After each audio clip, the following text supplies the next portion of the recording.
My name is Sergeant Rick Schiff. I'm an 11-year veteran of the San Francisco Police Department.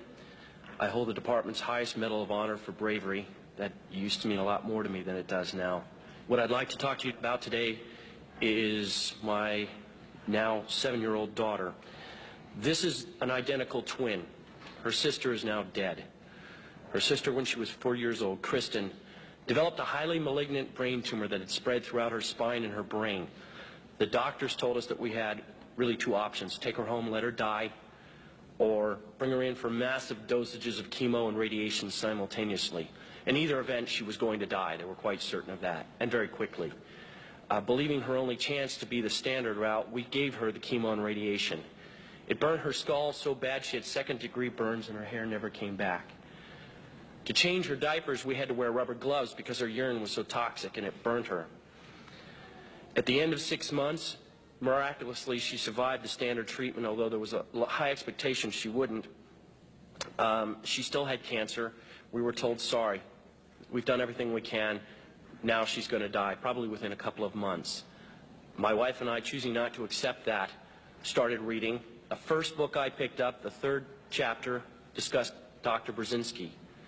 As you may guess, I have some expertise in fraud. In fact, I'm quite certain there are enough attorneys in the room that I could be vordeered as an expert in fraud.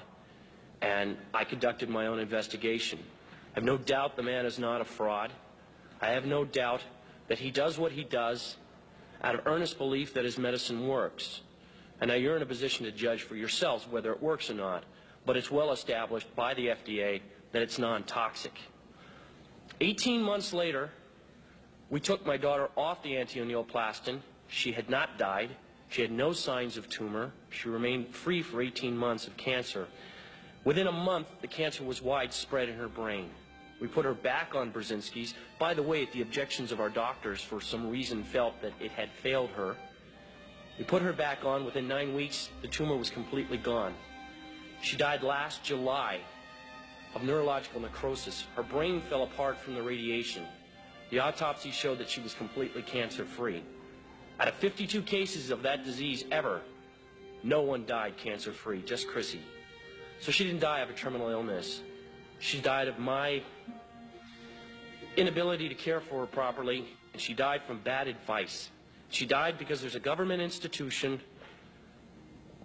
that disseminates false information and is not looking out for the welfare of the people. You know, ladies and gentlemen, I swore an oath 11 years ago, and I think most of us in this room swore it at one time or another, to uphold the Constitution. It says life right in the beginning.